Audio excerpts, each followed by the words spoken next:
अब देखिए, ये है इंडिया का मैप और ये है मणिपुर। मणिपुर अपनी बाउंड्री मिजोरम, असम, अरुणाचल प्रदेश और म्यांमार से शेयर करता है। अगर मणिपुर के मैप को एक ग्राउंड की तरह देखा जाए तो जहां ऑडियंस बैठी है वहीं पे है माउंटेन्स और बीच में जो प्लेन मैदान है और यहां पर है मणिपुर की कैपिटल इम्फाल और इस पूरे एरिया को इम्फाल वैली कहते हैं। तो मणिपुर इस तरीके से दिखता है। मणिपुर का 10% जो एरिया है वो वैली यानी कि प्लेन मैदान है और 90% एरिया पे माउंटेन्स है। कुकी और नागा ट्राइब्स इस हिल एरिया में रहते हैं और मैतीस जो है वो प्लेन्स में रहते हैं। अब आज का ये जो मणिपुर है, ईयर 1709 में ये कांगलाई पाक कहलाता था। यहाँ पे मेतेई लोग रहते थे और उनके एक राजा थे पमहिबा, जो इस कांगलाई पाक यानी कि मणिपुर के राजा थे। पमहिबा खुद भी मेतेई थे, लेकिन कुछ टाइम बाद ये एक शांतिदास नाम के प्रीचर के टच में आते हैं और फिर ये हिंदू रिलीजन अपना लेते हैं। अब हिंदू रिलीजन अपनाने के बाद सबसे पहले तो ये कांगलाई पाक का नाम चेंज करके संस्कृत नाम मणिपुर कर देते हैं। उसके बाद अपना नाम पमहिबा से चेंज करके गरीब नवाज कर देते हैं और पूरे मणिपुर का स्टेट रिलीजन हिंदुइज्म कर देते हैं। तो ये सारी चीजें करने के बाद ये मणिपुर किंगडम को एक्सपैंड करने लगे थे। मणिपुर के बगल में था किंगडम ऑफ बर्मा, जिसको आज की डेट में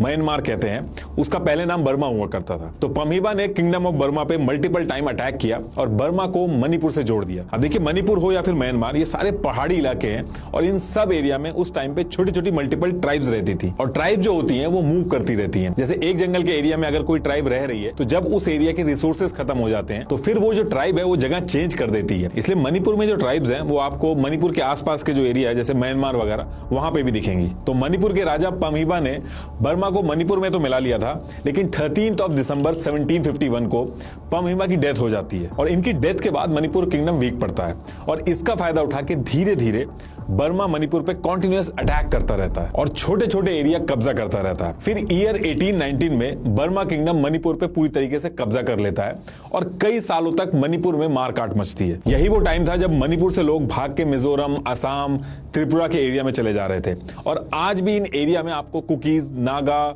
मैतेई सब पॉपुलेशन मिलेगी। तो इसके बाद अगले 5 साल तक मणिपुर में ये सब चलता है। फिर ईयर आता है 1824। मणिपुर के राजा गंभीर सिंह ने ब्रिटिशर से मदद मांगी कि बर्मा हमारे ऊपर बहुत ही मारकाट मचा रहा है और आप हमारी मदद करिए। स्ट्रेटेजिकली मणिपुर की जो लोकेशन थी वो ब्रिटिशर्स के लिए बहुत ही अच्छी थी, तो ब्रिटिशर्स इस चीज के लिए मान जाते हैं और 2 साल लड़ाई के बाद यानी कि फरवरी 1826 में ब्रिटिशर्स बर्मा की आर्मी को हरा के मणिपुर से बाहर भेज देते हैं।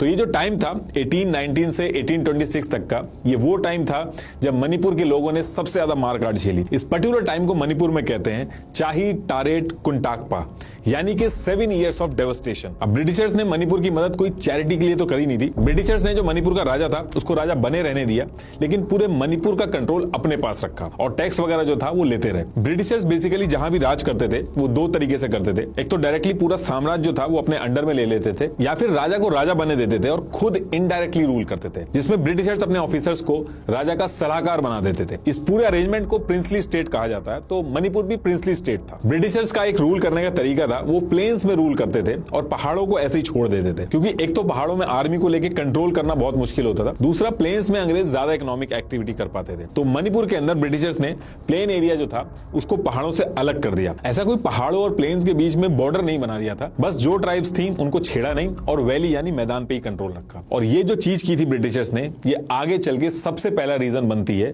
आज के होने वाले मणिपुर के वायलेंस का। तो मणिपुर का ये जो हिल एरिया था इनमें बहुत सारी अलग अलग ट्राइब्स रहती थी। इन मल्टीपल ट्राइब्स को अलग अलग नाम दिए जाते थे। तो मणिपुर की जो वैली थी यानी कि जो प्लेन एरिया था वहां पे मैतेईज रहते थे। हिल्स में जो ट्राइब्स रहती थी वो मल्टीपल ट्राइब्स रहती थी, जिसमें इस साइड की मिलती जुलती जो ट्राइब्स थी इनको पहली बार ब्रिटिशर्स ने कुकीज बोला था। अकेले जैसे कुकीज के अंदर इतनी ट्राइब्स थी और यही सेम ट्राइब्स जो म्यांमार साइड में रहती थी वहां पे उनको चिन्स बोला जाता था। ऐसे मणिपुर के जो इस साइड के पहाड़ थे यहाँ पे जो ट्राइब्स रहती थी ये ज्यादातर इनके जो कानों में ये कुंडल पहनते थे, तो इनको नागाज बोला जाता था। तो तब से मणिपुर के अंदर 3 मेजर ग्रुप्स थे, मैतेईज, कुकीज और नागाज। कुकीज की जो पॉपुलेशन थी वो मणिपुर के बाहर के पहाड़ों पे भी थी, ऐसे ही नागाज की जो पॉपुलेशन थी वो भी मणिपुर के बाहर नागालैंड साइड पे भी थी। वहीं मैतीज की बात करें तो जब किंगडम ऑफ बर्मा ने अटैक किया था तो उस पर्टिकुलर टाइम पे जितने मैतीज थे वो मिजोरम, त्रिपुरा इस साइड चले गए। तो आज भी इनकी पॉपुलेशन इन स्टेट्स में है। कुल मिला के तीनों ट्राइब्स की जो पॉपुलेशन है वो सिर्फ मणिपुर में रिस्ट्रिक्टेड नहीं है, ये नेबरिंग स्टेट में भी पाई जाती है। ये तीनों आपस में भी बहुत डिसएग्री करते हैं कि हम पहले आए थे या फिर तुम पहले आए हो। जैसे मैतेईज का कहना है कि 1891 में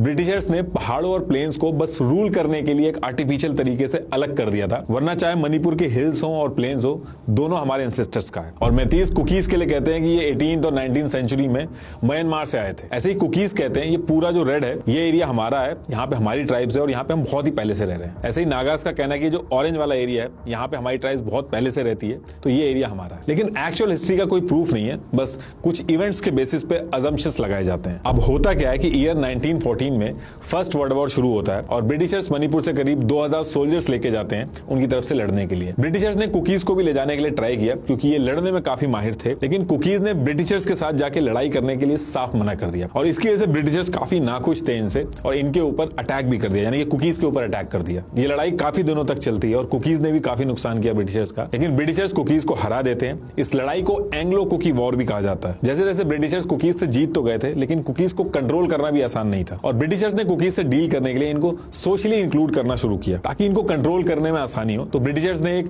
स्ट्रेटेजी बनाई जिसमें कुकीज का जो एरिया था वहां पे क्रिश्चियन मिशनरीज भेजे। ये वो टाइम था जब कुकीज क्रिश्चियंस बने। आज भी कुकीज की जो पॉपुलेशन है उसमें मेजोरिटी में क्रिश्चियंस ही हैं और मेतेईस की बात करें तो अपने राजा की वजह से उनमें हिंदूज हैं। अब धीरे धीरे टाइम बीतता है और सेकेंड वर्ल्ड वॉर का टाइम आता है। ये वो टाइम था जब मणिपुर के लोगों को आइडिया लग गया था कि ब्रिटिशर्स अब यहां से छोड़ के जाने वाले हैं और ब्रिटिशर्स ने अनसेड कम्युनिकेशन में नॉर्थ ईस्ट की जो पॉपुलेशन थी उनको ये आइडिया दिया कि ये लोग अलग रहेंगे, इनका मर्जर नहीं होगा कहीं पे। तो इस पर्टिकुलर टाइम पे ब्रिटिशर्स गए नहीं थे, उनके जाने की बात हो रही थी और मणिपुर के उस टाइम के राजा थे राजा बौद्ध चंद्र सिंह। मणिपुर की जनता ने राजा के ऊपर बहुत ही प्रेशर बनाया कि आप मणिपुर के लोगों के हाथ में भी पावर दीजिए, डेमोक्रेसी लाइए। तो 26 जुलाई 1947 को Raja Bodh Chandra Singh Manipur state constitution act 1947 लेके आते हैं मणिपुर के लिए। अब इसके एक महीने बाद अगस्त 1947 में ब्रिटिशर्स सब कुछ छोड़ के वापस चले जाते हैं। अब जैसा मैंने बताया था कि ब्रिटिशर्स दो तरीके से राज करते थे स्टेट्स पे, एक डायरेक्ट खुद स्टेट पे रूल करते थे और दूसरा इनडायरेक्टली राजा के थ्रू रूल करते थे। तो जब इंडिया को आजादी मिली तो ये एग्रीमेंट हुआ कि जहां पे ब्रिटिशर्स डायरेक्टली रूल कर रहे हैं तो वो डायरेक्ट इंडिया के कंट्रोल में आ जाएगा, लेकिन जहां पे डायरेक्टली रूल नहीं करते थे यानी कि राजा के थ्रू रूल करते थे जिसको प्रिंसली स्टेट कहते हैं, वहां पे इंस्ट्रूमेंट ऑफ एक्सेशन साइन होगा जिसमें जो स्टेट होगी वो खुद रन करेगी, बस डिफेंस, एक्सटर्नल अफेयर और कम्युनिकेशन जो होगा वो इंडिया देखेगा। तो मणिपुर भी प्रिंसली स्टेट था, तो यहां भी इंस्ट्रूमेंट ऑफ एक्सेशन साइन किया गया। ये उसकी कॉपी है। ये साइन करने के बाद मणिपुर का डिफेंस, एक्सटर्नल अफेयर और कम्युनिकेशन सब इंडिया के कंट्रोल में आ गया। ये एग्रीमेंट साइन होने के बाद राजा ने जो मणिपुर स्टेट कॉन्स्टिट्यूशन एक्ट 1947 ये जो लेके आए थे इसको इंडिया ने मानने से मना कर दिया। एक्चुअली मणिपुर स्ट्रेटेजिकली बहुत ही इंपॉर्टेंट लोकेशन थी इंडिया के लिए। जिस तरीके से बाहर की कंट्रीज का इन्वॉल्वमेंट हो रहा था और मणिपुर का जो एडमिनिस्ट्रेशन था वो बहुत कमजोर था, उससे इंडिया के अंदर दिक्कतें बढ़ सकती थी। इसलिए 1949 में जब मणिपुर के राजा बौद्ध चंद्र सिंह किसी काम से शिलोंग आए थे तो इंडियन गवर्नमेंट ने इनको हाउस अरेस्ट में डाल दिया और फिर उनको तभी छोड़ा जब उन्होंने इंडिया के साथ मर्जर एग्रीमेंट साइन किया, मतलब कि इंडिया के साथ जुड़ने का एक एग्रीमेंट साइन कर दिया। ये उस मर्जर एग्रीमेंट की कॉपी है और ये उस पर्टिकुलर टाइम का आर्टिकल है। 21 सितंबर 1949 को इस एग्रीमेंट पे साइन हुआ और 15 अक्टूबर 1949 को ये इंप्लीमेंट हो गया और यही वो टाइम था जिसका हवाला देके आज भी मेतीस कहते थे कि इस पर्टिकुलर टाइम पे इनको ट्राइब्स का दर्जा मिला हुआ था, यानी कि वो एसटी कैटेगरी में आते थे, लेकिन बाद में इनको इस कैटेगरी से हटाया गया। और मेतीस का कहना है कि हम अलग से एसटी का दर्जा आपसे नहीं मांग रहे, हम एसटी का दर्जा जो पहले था उसी को रीइंस्टेट करने के लिए कह रहे हैं। और कुकीज का कहना है कि ये अभी हाल फिलहाल में इन्होंने ये बोलना चालू किया है, ये शुरू से ही प्रिविलेज्ड रहे हैं, ये कभी एसटी कैटेगरी में थे ही नहीं। तो मणिपुर का मर्जर होता है इंडिया के साथ और फिर मणिपुर को एक पार्ट सी स्टेट की तरह रखा जाता है। पार्ट सी स्टेट का मतलब हुआ कि एक दीवान या फिर चीफ कमीशन मणिपुर को चलाएगा। फिर उसके बाद 1956 में मणिपुर को यूनियन टेरिटरी बना दिया जाता है और फिर उसके बाद 1972 में मणिपुर को इंडिया के अंदर पूर्ण राज का दर्जा मिल जाता है। अब मणिपुर इंडिया के अंदर पूरी तरीके से एक स्टेट बन चुका था, लेकिन 1972 से 12 साल पहले यानी कि 1960 में इंडियन गवर्नमेंट मणिपुर के अंदर लैंड रिफॉर्म एक्ट 1960 लेके आती है, जिसमें यह था कि मणिपुर की जो वैली का एरिया था यहाँ के लोग हिल्स के अंदर लैंड नहीं खरीद सकते, लेकिन हिल्स पे रहने वाले जो ट्राइब्स थे वो इम्फाल वैली जहाँ पे मैतीज रहते थे वहां पे जाके लैंड खरीद सकते थे, यानी कि पूरे मणिपुर के अंदर वो कहीं भी जमीन खरीद सकते थे। जिस तरह से ब्रिटिशर्स ने मणिपुर को दो पार्ट में डिवाइड किया था, हिल्स और वैली में, तो इंडिया ने मणिपुर को जोड़ने के बाद मणिपुर को उसी तरीके से ट्रीट किया, हिल्स और वैली को अलग अलग तरीके से गवर्न किया। तो सबसे पहली चीज इंडिया लेके आया लैंड रिफॉर्म एक्ट मणिपुर के अंदर। इसके बाद दूसरी चीज ये हुई कि इंडिया के कॉन्स्टिट्यूशन के आर्टिकल 342 के हिसाब से इंडिया के अंदर कौन एसटी होगा और कौन एसटी नहीं होगा ये प्रेसिडेंट के एक नोटिफिकेशन से डिसाइड होगा। तो किसको एसटी की लिस्ट में रखा जाएगा, किसको निकाला जाएगा, इसके लिए 1965 में एक लॉकर कमेटी बनाई गई। इस कमेटी के हिसाब से 5 चीजें डिसाइड करेंगे कि इंडिया के अंदर कौन एसटी होगा और कौन नहीं होगा। ये 5 क्राइटेरिया थे: primitiveness, distinctiveness, isolation, inhabitation and backwardness. Lokur committee ने किसको रखा और किसको निकाला, इसका लिंक मैंने डिस्क्रिप्शन में दे दिया। इसमें कोई भी चीज मैं अपनी तरफ से ऐड नहीं करूंगा, हर चीज का लिंक मैंने डिस्क्रिप्शन में दे दिया, आप लोग एक बार वेरीफाई जरूर कर लेना। लोगुर कमेटी की रिपोर्ट में पेज नंबर 26 पे एसटी से निकालने के रीजन दिए और पेज नंबर 24 पे जिनको इंक्लूड किया उनके रीजन दिए। तो इसके बाद कुकीज जो हिल्स में रहते थे वो एसटी कैटेगरी में ही रहते हैं और मेथीज को एससी और ओबीसी की कैटेगरी में रखा गया, लेकिन एसटी में नहीं रखा गया। इसी तरीके से नागाज को भी एसटी कैटेगरी में रखा गया। अब देखिए, जब मणिपुर का मर्जर हुआ था इंडिया के साथ, तो मणिपुर के अंदर कुछ ऐसे इंसर्जेंट ग्रुप बने जो इंडिया के खिलाफ थे, उनके खिलाफ हथियार उठा लिए थे और इंडियन गवर्नमेंट के जो ऑफिशियल्स थे उनके ऊपर अटैक करते थे। ऐसा ये इसलिए करते थे क्योंकि ये मणिपुर को इंडिया से अलग करना चाहते थे। इनके नाम ये थे। इनका कहना है कि इंडिया से जुड़ने से पहले मणिपुर ने अपने कॉन्स्टिट्यूशन बना के इलेक्शन तक करवा लिए थे, लेकिन फिर भी इनके राजा से जबरदस्ती साइन करा के मणिपुर को इंडिया का हिस्सा बना दिया गया और मणिपुर का इंडिया से जुड़ना ये इलीगल है। तो ये जितने ग्रुप थे जो कह रहे थे कि मणिपुर का इंडिया से जुड़ना इलीगल है, शुरू में लार्जली इंफॉल वैली में एक्टिव थे। ये किसी स्पेसिफिक ग्रुप की बात नहीं करते थे, लेकिन इनमें ज्यादातर मेतीज थे। अब इसके कुछ टाइम बाद हिल्स में जो ट्राइब्स थे उन्होंने भी अपने ग्रुप्स बनाए। सबसे पहले जो नागा ट्राइब थी उन्होंने अपने इंसर्जेंट ग्रुप बनाए। नागाज ने कहा कि हमें किसी और से कोई मतलब नहीं है, ये सारे नागा एरियाज जो है जहां नागाज रहते हैं, जैसे नागालैंड, मणिपुर, असम और म्यांमार, इन सबको जोड़ के हमें ग्रेटर नागालैंड देश बनाना है। और ये लोग देश की बात कर रहे थे, स्टेट की बात नहीं कर रहे थे। इन्होंने अपना एक ग्रुप बनाया, national Socialist Council of Nagaland NSCN, और इस ग्रुप ने हथियार उठा के म्यांमार और इंडिया गवर्नमेंट पे अटैक करना शुरू किया। अब इनका देखा कुकीज ने भी अपना ग्रुप बनाया और कहा हमें भी अपना कुकी लैंड चाहिए, लेकिन कुकीज ने कहा कि हमें अलग देश नहीं चाहिए, हमें इंडिया के अंदर अलग स्टेट मिल जाए जिसमें सारे कुकी ट्राइब्स हैं जो मेजोरिटी में है। लेकिन धीरे धीरे ये आपस में भी लड़ने लगे, क्योंकि कुकीज अपना अलग से कुकीज होमलैंड मांगते हैं।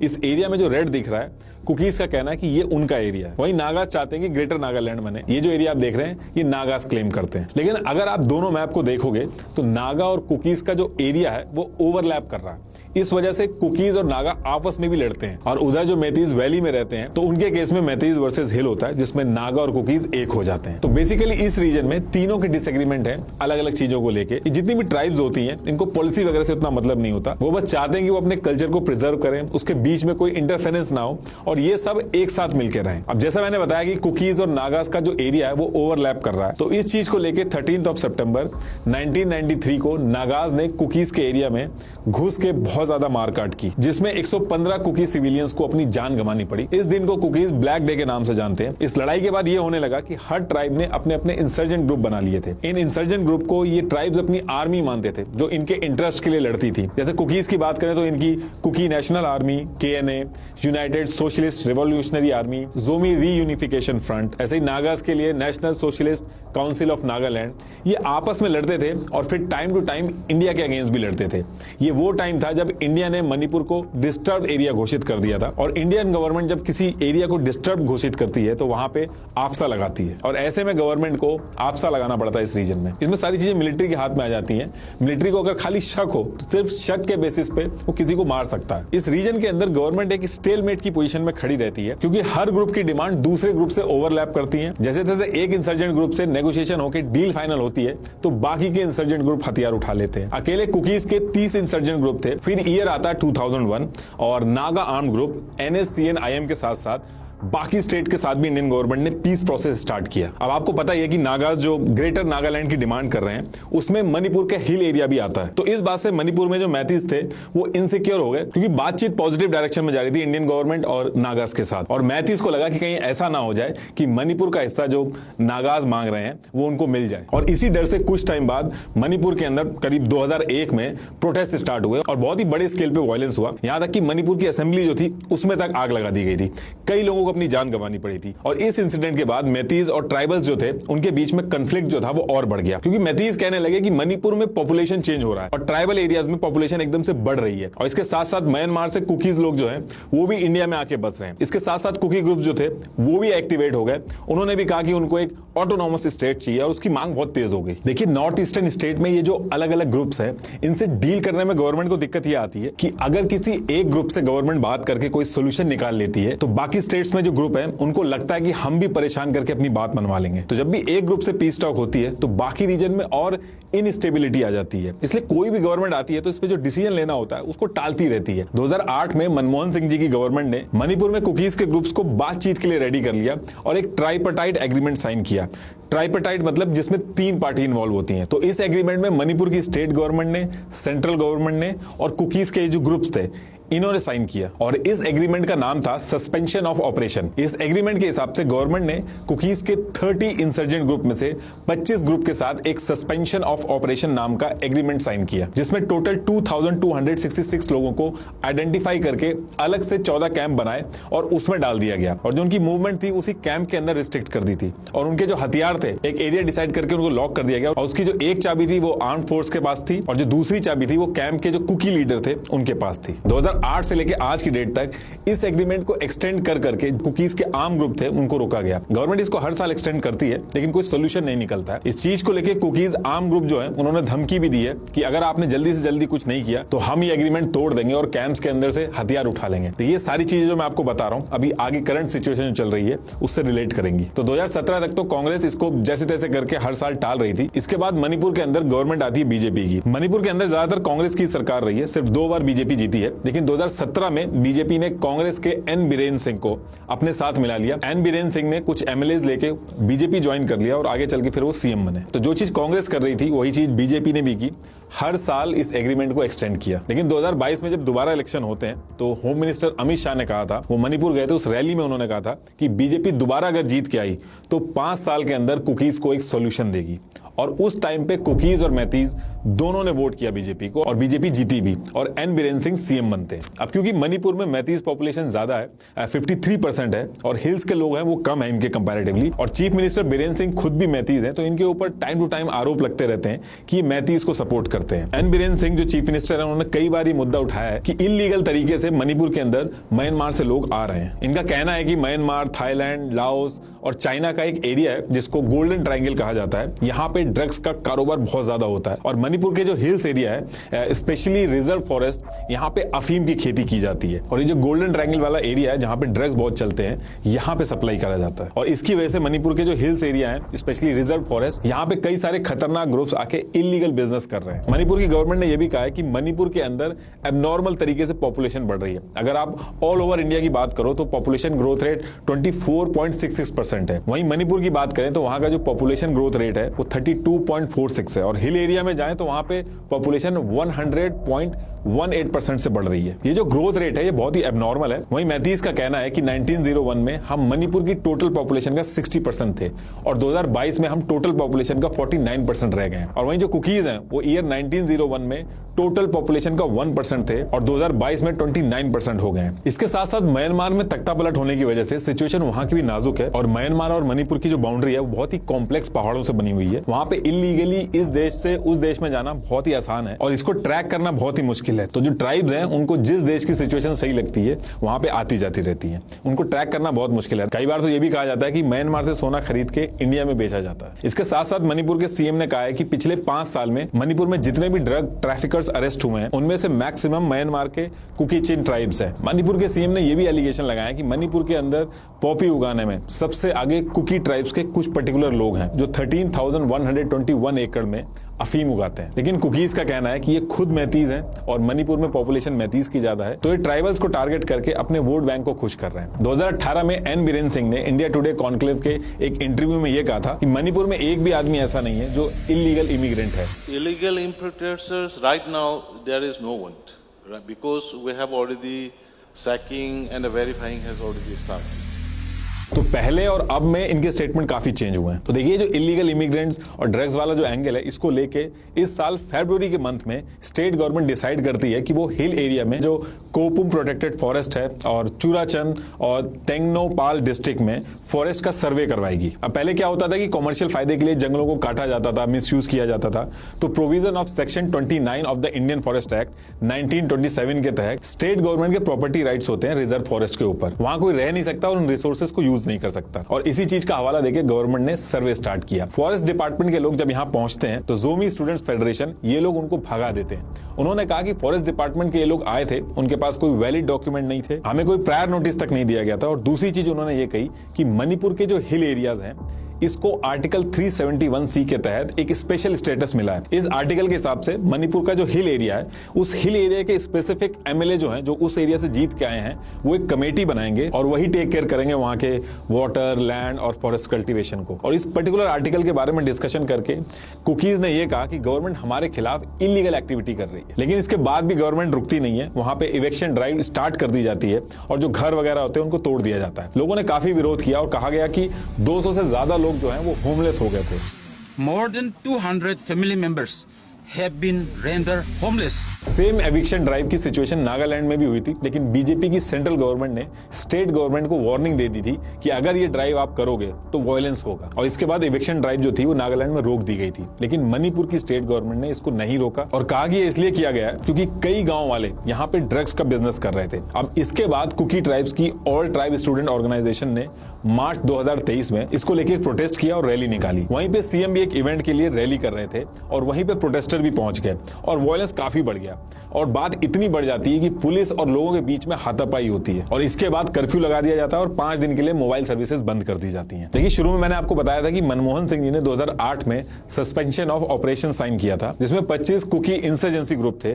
तो इन 25 ग्रुप में से 2 group, Kuki national army KNA और जोमी रिवोल्यूशनरी आर्मी, गवर्नमेंट ने कहा कि जो सारा वायलेंस हुआ है इसके पीछे यही दोनों ग्रुप हैं और इन्होंने सस्पेंशन ऑफ ऑपरेशन एग्रीमेंट जो था उसको तोड़ दिया, इसलिए इन दोनों को इस ग्रुप से निकाल दिया जाएगा। और इन दोनों को निकालने के बाद ये जो पीस एग्रीमेंट था ये भी वायलेट हो गया। इसके बाद 11 अप्रैल 2023 को इम्फाल वैली के ट्राइबल कॉलोनी में 3 चर्च जो सरकारी जमीन पे बने थे उनको अवैध बोल के तोड़ दिया गया। इस चीज से कुकीज और ज्यादा गुस्सा हो गए क्योंकि कुकीज के जो ट्राइब है उसमें मेजोरिटी क्रिश्चियंस की है। अब ये तो एक मुद्दा चल रहा था, लेकिन बात यहां भी नहीं रुकी। इसके साथ साथ एक और मुद्दा खड़ा हो गया। एक्चुअली ईयर 2012 में मैतीज अपने को एसटी का दर्जा दिलवाने के लिए मल्टीपल टाइम कोशिश कर रहे थे। इसके लिए इन्होंने एक कमेटी बनाई, scheduled tribe demand committee of Manipur, STDCM, और कॉन्टिन्यूसली ये लोग मेमोरेंडम बना के उस टाइम के गवर्नर और सीएम ओकरान को रिक्वेस्ट सबमिट कर रहे थे कि इनको एसटी का दर्जा मिल जाए। तो इसी चीज को लेके इस साल हाई कोर्ट ने कहा कि मैतीज 2013 से मल्टीपल टाइम रिक्वेस्ट डाल चुके हैं एसटी का स्टेटस के लिए। तो इसी चीज को लेके हाई कोर्ट ने स्टेट गवर्नमेंट को कहा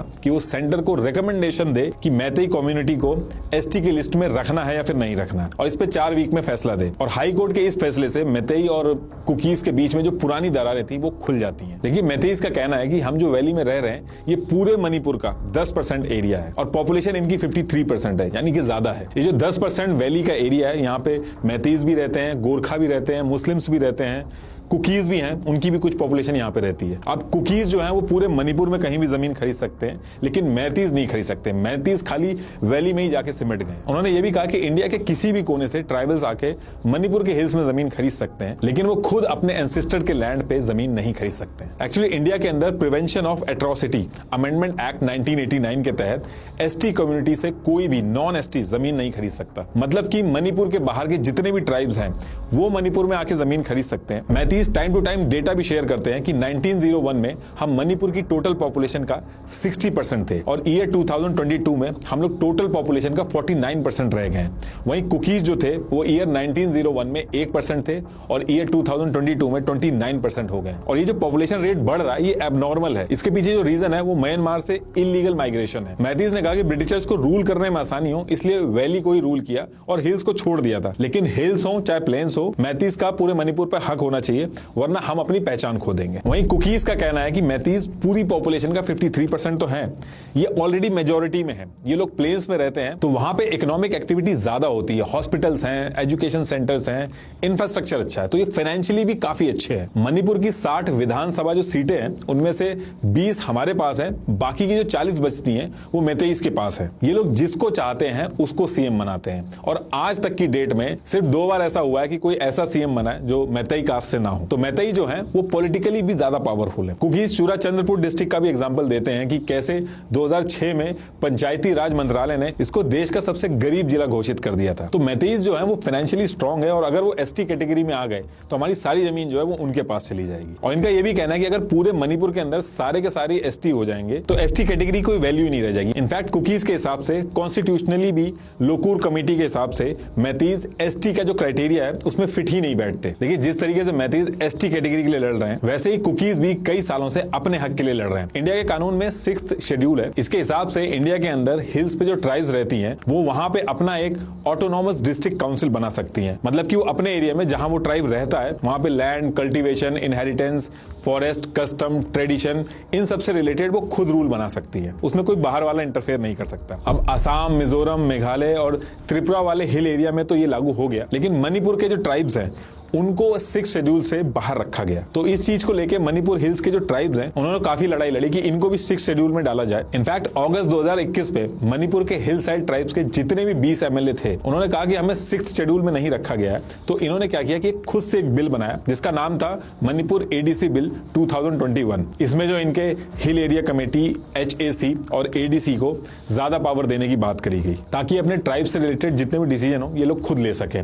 इसको इन्होंने स्टेट गवर्नमेंट को भी भेजा और स्टेट गवर्नमेंट ने इसको पूरी तरीके से इग्नोर कर दिया। तो कुकीज का कहना है कि एक तो हमें 6th शेड्यूल से बाहर रखा गया, दूसरा हमने जो बिल बनाया उसको पूरी तरीके से इग्नोर कर दिया गया और अब मैतेईज को एसटी कैटेगरी में डालने की बात की जा रही है। तो इसलिए जब हाई कोर्ट का इस तरीके का ऑर्डर आया तो पूरे एरिया के अंदर हल्ला मचने लगा और गवर्नमेंट भी इस पे फंस गई। अगर मैतेईज को एसटी का दर्जा मिल गया तो मणिपुर के अंदर तो इनको फायदा मिलेगा क्योंकि मैतेईज ज्यादा है मणिपुर में, लेकिन बाकी आसपास के जो पहाड़ हैं, स्टेट्स हैं और इंडिया की जो ट्राइबल पॉपुलेशन है तो उनको गवर्नमेंट नाखुश नहीं करना चाहती क्योंकि 2024 में चुनाव है। तो जो हर बार होता है वही यहां भी हुआ, डिसीजन ही नहीं लिया गया। गवर्नमेंट ने उल्टा हाई कोर्ट से रिक्वेस्ट की कि जो आपने 4 वीक का टाइम दिया है उसको प्लीज 1 साल के लिए कर दीजिए। अब ये हाई कोर्ट का जो फैसला था इसके खिलाफ 3 मई 2023 को चूरा चंद्रपुर डिस्ट्रिक्ट में all tribal student union of Manipur एक ट्राइबल सॉलिडेरिटी मार्च शुरू करती है जिसमें 80,000 से भी ज्यादा लोग शामिल होते हैं जिनकी मांग थी कि मैतेईज को एसटी का दर्जा ना दिया जाए। इधर से मैतेईज ने भी रैली निकाली कि इनको एसटी का दर्जा मिलना चाहिए और शाम होते होते Anglo Kuki war memorial gate जो था चूरा चंद्रपुर के अंदर उसको जला दिया जाता है। इससे दोनों ग्रुप के बीच में वायलेंस शुरू हो जाता है। वो इलाके जहां पे कुकीज कम थे, मैतेईज ज्यादा थे, वहां पे कुकीज को भारी नुकसान उठाना पड़ा। वो इलाके जहां पे मैतेईज कम थे और कुकीज ज्यादा थे वहां पे मैतेईज के साथ बहुत गलत हुआ। अब देखिए नॉर्मली जब दंगे होते हैं तो आम जनता पत्थर, डंडे वगैरह ये सब उठाती है, लेकिन मणिपुर की सिचुएशन एकदम अलग है। मणिपुर के अंदर ये जो अलग अलग ग्रुप्स हैं इनके खुद के इंसर्जेंट ग्रुप भी हैं, इनकी खुद की आर्मी है और ये लोग भले ही गवर्नमेंट से पीस एग्रीमेंट वगैरह करके आर्म्स रख देते हैं, लेकिन जब ऐसी सिचुएशन होती है तो ये सारे एग्रीमेंट तोड़ के हथियार वगैरह दोबारा से उठा लेते हैं और बाहर से ड्रग्स वगैरह का भी बिजनेस होता है तो एक से एक एडवांस वेपन का एक्सेस इनको मिलता है। ऊपर से सबसे बड़ी दिक्कत ये हुई कि जो पुलिस थी मणिपुर की उसमें से कुकी पुलिस जो थी वो अपना पुलिस स्टेशन छोड़ के कुकी वाले इलाकों के पुलिस स्टेशन में चली गई और जो मैतेई पुलिस थी वो मैतेई वाले इलाकों के पुलिस स्टेशन में चली गई। इस वजह से मणिपुर की जो पुलिस थी वो डिवाइड होके कुकी की पुलिस और मैतेई की पुलिस बन गई थी और इन पे एलिगेशन लगने लगे कि ये सारी पुलिस जो है अपने अपने ग्रुप्स को सपोर्ट कर रही है। पुलिस वेट करती थी और जब इंसिडेंट हो जाता था उसके बाद इन्फॉर्म करती थी ये देख के कि किस ग्रुप का विक्टिम है। इसके साथ साथ पुलिस की जो वेपन इन्वेंट्री होती है उसमें 2 फेजेस में हथियार लूटे गए। एक 3 मई को लगभग 1600 हथियार लूटे गए और 27 से 28 मई को 2500 से ज्यादा हथियार लूटे गए। कई ऑफिशियल्स ने यह भी कहा कि लूटे नहीं गए बल्कि पुलिस ने खुद ही कम्युनिटी को दे दिया ये देख के कि उनकी कम्युनिटी का बंदा है कि नहीं, और वेपन इन्वेंट्री के रजिस्टर भी फाड़ दिए गए ताकि किसी की डिटेल ना ट्रेस करी जा सके। पुलिस के लिए उसका हथियार बहुत ही इंपॉर्टेंट होता है, उसकी जॉब तक की बात उस पर आ जाती है। कई लोग तो पुलिस के पास आके अपना आधार कार्ड जमा कर रहे थे कि आप हमें हथियार दे दीजिए, जब लड़ाई खत्म हो जाएगी तो हम आपका हथियार आपको वापस दे देंगे। मणिपुर का वायलेंस सबसे ज्यादा तब फैला जब एक लड़की की फेक पिक्चर जिसको मार के पॉली बैग के अंदर रैप कर दिया गया था वो सर्कुलेट होने लगी। उस पिक्चर को देख के वायलेंस और ज्यादा बढ़ा और सब एक दूसरे की औरतों को टारगेट करने लगे और बाद में पता चला कि वो पिक दिल्ली की थी, वो भी 2022 की पिक थी वो। इसके बाद चर्चेस, बिजनेसेस, घरों को टारगेट किया गया और लोग मणिपुर छोड़ छोड़ के भागने लगे। अभी सिचुएशन ये हो गई है चाहे इलाके हों, चाहे घर हो, पुलिस हो, गवर्नमेंट ऑफिशियल हो, सब 2 ग्रुप में बढ़ गए और आपस में एक दूसरे को मार रहे हैं। शुरू के सिर्फ 48 घंटे के अंदर ही 60 लोगों से ज्यादा लोगों की जान चली गई थी। सिर्फ चूराचंद डिस्ट्रिक्ट के अंदर 1700 से भी ज्यादा 0 FIR फाइल हुई थी। नॉर्मल FIR जो होती है वो जहां पे क्राइम होता है वो वहीं पे उसी एरिया में फाइल करनी होती है, लेकिन 0 FIR में आप किसी भी एरिया में हो आप नियरेस्ट पुलिस स्टेशन पे जाके 0 FIR फाइल कर सकते हैं। सकते हैं और फिर जो आपका केस है, जिस एरिया में वो इंसिडेंट हुआ है, उस एरिया के नियरेस्ट पुलिस स्टेशन में ट्रांसफर कर दिया जाएगा। लेकिन मणिपुर के अंदर 0 FIR हो तो रही थी, लेकिन उनको ट्रांसफर नहीं किया जा रहा था। जब इतना कुछ हो गया, 2 ग्रुपों में मणिपुर डिवाइड हो गया, लोगों की जानें चली गई, तब सुप्रीम कोर्ट ने कहा कि state of Maharashtra versus Milind जो 2000 में केस था, उसके हिसाब से जो ऑर्डर हाई कोर्ट ने मणिपुर में पास किया, ये ऑर्डर पास करने के लिए हाई कोर्ट के पास राइट्स ही नहीं है। सुप्रीम कोर्ट ने कहा कि कॉन्स्टिट्यूशन के आर्टिकल 342 के हिसाब से ये सब सिर्फ प्रेसिडेंट के रिकमेंडेशन पे ही हो सकता है कि किसको ST के लिए रिकमेंडेशन करना है और किसको नहीं करना है। सुप्रीम कोर्ट ने कहा हाई कोर्ट का ये जो ऑर्डर है, ये पूरी तरीके से फैक्चुअली रॉन्ग है, इसके खिलाफ इनके लिए एक्शन लेना होगा। लेकिन तब तक मणिपुर में दंगे फैल चुके थे। जब ये सारी चीजें चल रही थी तो एक वीडियो वायरल होता है जिसमें एक लड़की को बिना कपड़ों के परेड करवाई जाती है। आपने ऑलरेडी देखी होगी वो वीडियो। एक्चुअली 4 मई 2023 को जब दंगे हो रहे थे तो थुबुल की बस्ती में कुछ दंगाइयों ने घुस के लूटपाट मारा पीटी शुरू कर दी और बगल में ही थुबुल पुलिस स्टेशन था, वो कुछ नहीं कर पा रहा था। जब भीड़ के ऊपर अटैक हुआ तो बस्ती में से 5 लोग निकल के भागते हैं और 5 में से 3 फीमेल थी और 2 मेल थे। इन 3 फीमेल में से एक औरत रिटायर सूबेदार की वाइफ थी। ये 5 लोग जंगल की तरफ भागते हैं और कहा जाता है कि वहां पे इनको पुलिस दिखती है तो पुलिस के पास जाते हैं, लेकिन दंगाइयों की भीड़ पुलिस से छुड़ा के अपने पास ले लेती है। इन 5 में से एक औरत को लोग मार पीट के छोड़ देते हैं। बाकी जो 2 औरतों के साथ हुआ वो ऑलरेडी आपने देखा ही होगा कि कैसे सारी हदें पार कर दी गई थी। इन 5 में से भाई और फादर जो थे उनको मार देते हैं। 4 मई 2023 को ये सब होता है और उसके 14 दिन बाद 18 मई 2023 को उसी थुबुल पुलिस स्टेशन में लड़की ने रिपोर्ट लिखवाई थी, लेकिन कुछ भी नहीं होता है। और इसी बीच में हमारे होम मिनिस्टर अमित शाह जी भी आते हैं, लेकिन उनको भी कुछ नहीं पता चल पाता। लेकिन उस टाइम पे भी ये बात बाहर नहीं आती है। लेकिन उसके 79 डेज बाद इस इंसिडेंट की वीडियो पूरे देश में वायरल हो जाती है और मोदी जी जो 80 दिन से चुप थे, जिन्होंने कुछ भी नहीं बोला था इन दंगों पे, उनको भी बोलना पड़ा। किसी भी गुनहगार को बख्शा नहीं जाएगा। कानून अपनी पूरी शक्ति से, पूरी सख्ती से एक के बाद एक कदम उठाएगा। मणिपुर की इन बेटियों के साथ जो हुआ है, इसको कभी माफ नहीं किया जा सकता। इसके बाद एक्शन होता है और जो लोग इसके पीछे थे उनकी गिरफ्तारी होती है। लेकिन सेम डे 4 मई को और भी लड़कियों के साथ हुआ, लेकिन एक्शन होने के लिए वीडियो को वायरल होना बहुत जरूरी था, इसलिए उनको इंसाफ नहीं मिल पाया। 48 घंटों तक मणिपुर गवर्नमेंट नहीं बल्कि दंगाइयों के हाथ में था पूरा का पूरा मणिपुर। चीफ मिनिस्टर से भी पूछा गया कि ये जो वीडियो वायरल हुई है इसके बारे में आपको क्या कहना है, तो उन्होंने कहा कि ऐसे बहुत सारे केस हुए हैं, इसलिए तो इंटरनेट बंद किया गया। वीडियो लीक कल ही हुआ है। एलिगेशन नहीं सुनना है, ग्राउंड रियलिटी देखना है आप लोग। Hundreds of cases, similar cases अभी हुआ है। अभी इसीलिए इंटरनेट बैन किया हुआ है। देखिए, गवर्नमेंट इन सब चीजों को पूरी तरीके से रोकने में फेल हो गई है। इनफैक्ट स्टेट गवर्नमेंट की जो क्रेडिबिलिटी है वो एक तबके के लिए तो एकदम से खत्म हो गई है। कायदे में सीएम को रिजाइन करना चाहिए था और प्रेसिडेंट रूल लगाना चाहिए था, क्योंकि वो अनसक्सेसफुल रहे इसको रोकने में। और चीफ मिनिस्टर 30 जून को रेजिग्नेशन देने जाते भी हैं, लेकिन औरतों ने रेजिग्नेशन फाड़ दिया।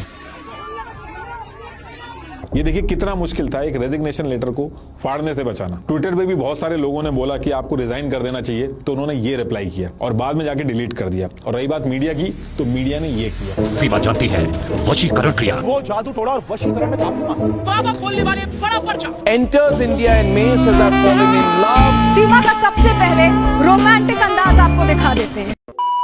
मैतेईज का कहना है कि वो सिर्फ मैतेई पुलिस पे ही भरोसा करते हैं और किसी पे भी नहीं करते। और उन्होंने ये भी एलिगेशन लगाया कि असम राइफल जो है इंडियन आर्मी, वो कुकीज को सपोर्ट कर रही है, इसलिए मैतेईज अपने इलाकों में इंडियन आर्मी को घुसने ही नहीं दे रहे, रोड को खोद दे रहे हैं ताकि आर्मी इनके इलाके में ना आए। चूराचंदपुर के सुगनू में जब आर्मी जा रही थी तो वहां पे रोड खोद दी गई थी, तो आर्मी ने लोकल पुलिस की हेल्प ली कि उनकी मदद कर दे और यहाँ पे कुछ सोल्यूशन निकालें ताकि वो जा सके। लेकिन सोल्यूशन निकलना तो दूर की बात, पुलिस और आर्मी आपस में ही भिड़ गई और बात इतनी बढ़ गई कि पुलिस और आर्मी ने एक दूसरे के ऊपर बंदूक तान दी। अब सेंट्रल गवर्नमेंट ने 4 जून को एक कमेटी बनाई जिसको Ajay Lamba, former chief justice of the Guwahati high court, head कर रहे हैं। इसमें वायलेंस कैसे हुआ, पीछे के रीजन क्या थे, स्प्रेड कैसे हुआ, ये सारी रिपोर्ट तैयार करके 6 महीने के अंदर देनी है। और 6 केसेस ऐसे हैं जिसको कॉन्स्पिरेसी टू वायलेंस के तहत में रखा गया, जिसको सीबीआई देखेगी। 4 दिन तक अमित शाह मणिपुर में दोनों कम्युनिटी से मिले। उनका कहना था कि अब शांति रहेगी, लेकिन कोई शांति नहीं हुई, बल्कि अब ये चीज आसपास के स्टेट्स में भी फैल रही है। मिजोरम के अंदर कुकीज के जो आर्म्ड ग्रुप हैं, उन्होंने मैतेईज को धमकी दी है कि वो छोड़ के वहां से चले जाए, वरना अंजाम अच्छा नहीं होगा। और जो मैतेईज हैं वो मिजोरम छोड़ छोड़ के भाग रहे हैं वहां से। सिचुएशन काफी खराब हो गई। अगर इसको ये सोच के छोड़ दिया गया कि टाइम के साथ साथ ठीक हो जाएगा, तो ये नॉर्थ ईस्ट है, यहाँ पे टाइम के साथ चीजें सही नहीं होती बल्कि और खराब होती है।